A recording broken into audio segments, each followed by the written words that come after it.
Porque un Dios justo protegería al primer asesino de la historia. Caín no solo mató a su hermano, rompió el equilibrio sagrado del amor fraternal, y aún así, en lugar de ser destruido, fue protegido por la mano divina. ¿Qué vio Dios en Caín que nosotros no vemos? ¿Qué secreto espiritual se esconde detrás de esa protección inexplicable? Lo que estás a punto de descubrir podría cambiar tu forma de entender la justicia, el perdón y el alma humana. La tierra nunca había bebido sangre humana. Nunca antes se había escuchado un grito tan silencioso, uno que no brotó de los labios, sino desde la profundidad del alma. Abel fue asesinado por su propio hermano. No por una guerra, no por defensa, no por supervivencia. Fue un acto de celos, de rabia y de desconexión con lo divino. ¿Pero qué representa realmente este momento? Fue más que un crimen. Fue la ruptura del lazo espiritual entre dos seres nacidos del mismo origen. Fue la prueba de que el corazón humano, incluso en su primera generación, podía volverse contra sí mismo, y ese momento no solo marcó a Caín, marcó al mundo, porque desde entonces la muerte dejó de ser un misterio lejano y se convirtió en algo posible, algo presente, algo temido. Ahora imagina por un momento a Dios observando esa escena, con enojo, tal vez, con dolor, sin duda, porque la muerte de Abel no fue solo una pérdida de vida, fue una pérdida de inocencia. Fue el inicio de una humanidad que aún hoy sigue tratando de sanar esa herida. Muchos lo llaman monstruo, el primer asesino, un alma perdida sin perdón. Pero, ¿y si te dijera que Caín lloró? No hay versículo que lo diga directamente, pero hay una frase, una sola, que revela más de lo que parece. Mi castigo es más grande de lo que puedo soportar. Ese no es un grito de soberbia, es un gemido de alguien que ha despertado y ya no puede dormir, de alguien que se mira las manos y no reconoce su reflejo. Caín no justificó su acción, no culpó a Dios, no huyó de la realidad, lo enfrentó con el peso de una culpa que lo destrozó por dentro. ¿Y acaso no hemos sentido todos ese peso alguna vez? El remordimiento es uno de los mayores dolores del alma. No es solo saber que hiciste algo mal, es desear, con cada fibra de tu ser, poder retroceder el tiempo. Caín no pidió perdón, pero tampoco pidió morir. Pidió algo más humano, más profundo, ser protegido, porque en el fondo quizás él mismo ya se había condenado, y Dios vio eso. Y en lugar de castigarlo con la muerte, lo miró con una compasión que desafía toda lógica, porque a veces el verdadero castigo es tener que seguir caminando con el alma rota. Después del crimen, Caín sintió miedo, no del juicio divino, sino del juicio humano. Dijo, cualquiera que me encuentre, me matará. Una confesión extraña, viniendo del primer asesino del mundo.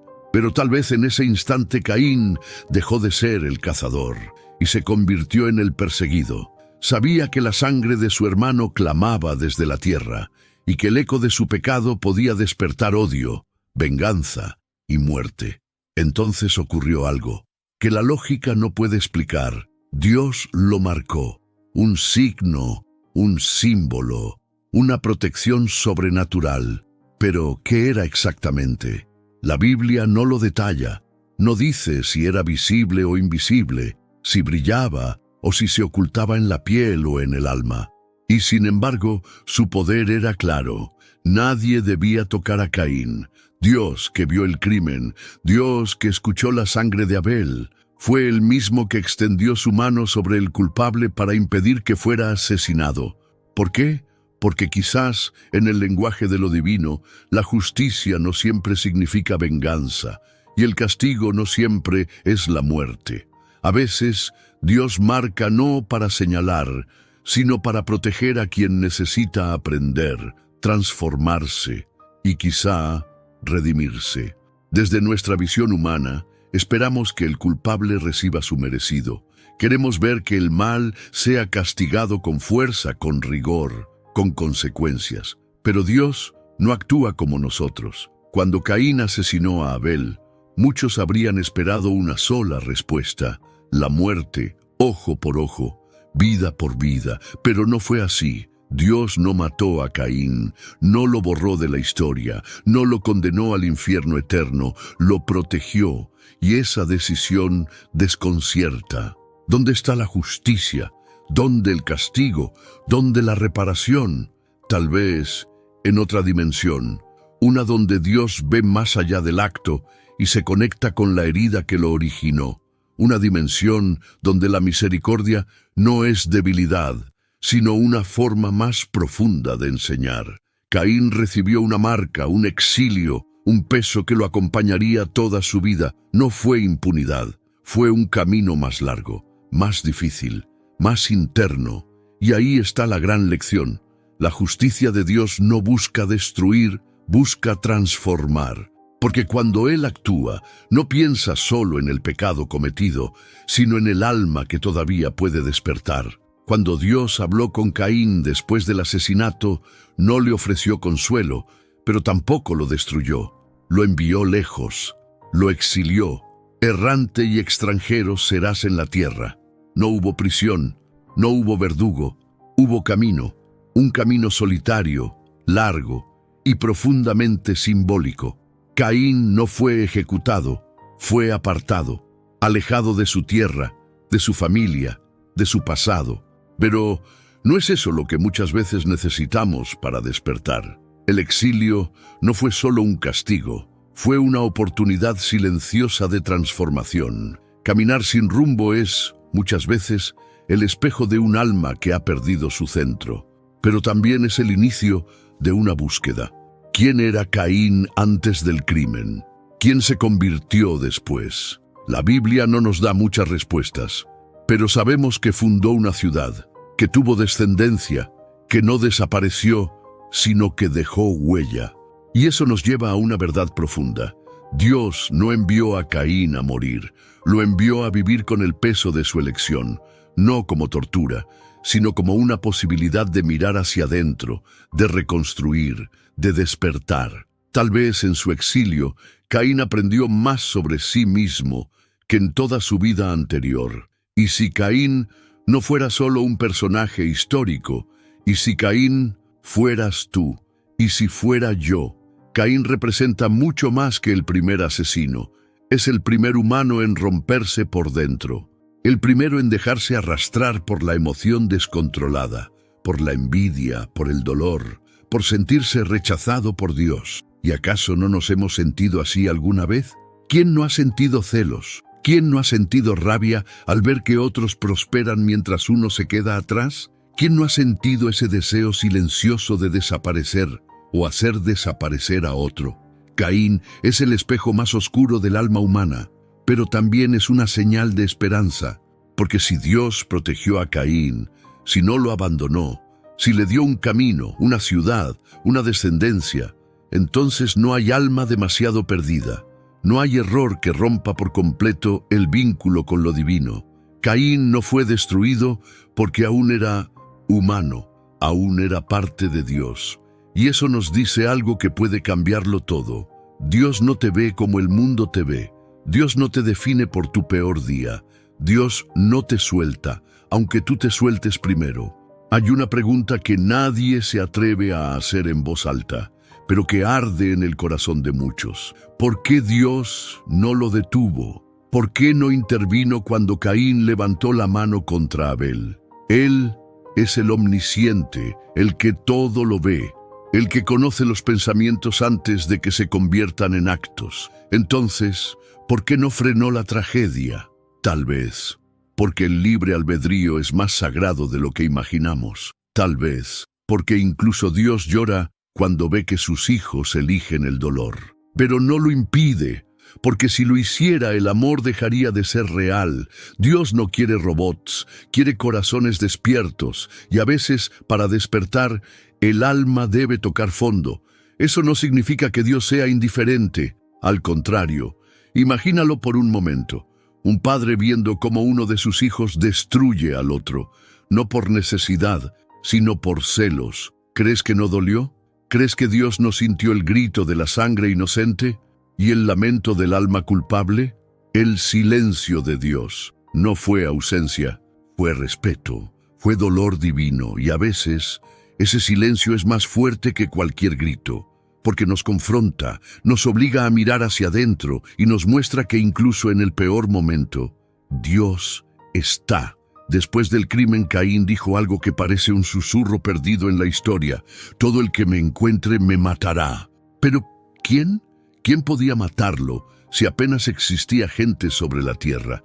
¿Adán, Eva, otros hijos? ¿O había más de lo que se nos contó?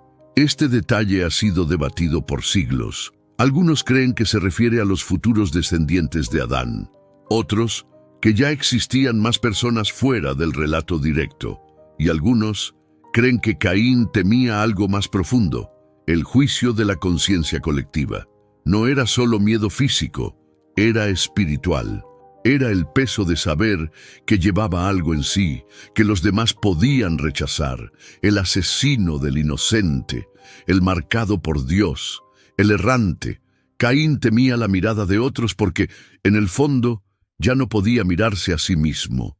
¿Y quién no ha sentido ese miedo alguna vez? Ese temor de que el pasado salga a la luz, de que los errores se conviertan en sentencia, de que la vergüenza se transforme en castigo.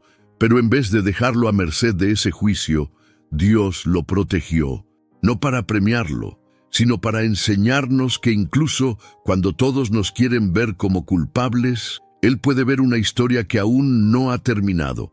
Muchos creen que la historia de Caín terminó con su exilio, pero la Biblia nos dice algo más. Caín tuvo un hijo y le puso por nombre Enoc, incluso fundó una ciudad y le dio ese mismo nombre. ¿Cómo puede un asesino convertirse en fundador? ¿Cómo puede alguien marcado dejar una herencia? Porque en el lenguaje sagrado, el final nunca es lo que parece. La descendencia de Caín representa algo más que una línea de sangre. Representa la continuidad de la humanidad herida, esa parte de nosotros que ha caído, pero sigue caminando, que ha cometido errores, pero no ha perdido el derecho de crear, de construir, de amar. Y si tú también llevas algo de Caín, y si en tus sombras también hay una semilla de reconstrucción, la ciudad de Caín no fue una redención total, pero fue una señal de que incluso desde el error se puede generar vida. Y eso cambia todo, porque ya no se trata solo de lo que hiciste, sino de lo que decides hacer con eso. Caín no pidió perdón, no cayó de rodillas, no escribió un salmo ni ofreció sacrificios, y aún así Dios lo protegió. ¿Por qué? Porque el amor de Dios no es condicional. No depende de la conducta, ni de las apariencias, ni de lo que digan los demás. Dios conoce el corazón, incluso cuando está roto. Caín fue errante, sí. Fue marcado, sí. Pero nunca fue abandonado. Y si Dios no soltó a Caín, tampoco te soltará a ti. Quizás tú también cargas culpas. Quizás te sientes indigno. Quizás hay cosas en tu pasado que aún duelen. Pero si algo nos enseña esta historia, es esto: Dios no escribe sentencias, Dios escribe caminos, y mientras tengas aliento, hay un propósito que aún respira contigo. Si esta historia tocó algo dentro de ti, si te hizo ver tu humanidad, tus errores y también tu valor, te invito a no caminar solo. Este canal es un espacio donde las historias ocultas de la Biblia se convierten en espejos del alma, donde lo que parecía castigo se revela como enseñanza. Suscríbete y forma parte de esta comunidad que busca la verdad detrás del silencio, la luz detrás del error, la redención detrás de la caída. Porque incluso si te sientes como Caín, Dios aún puede hacer algo hermoso contigo.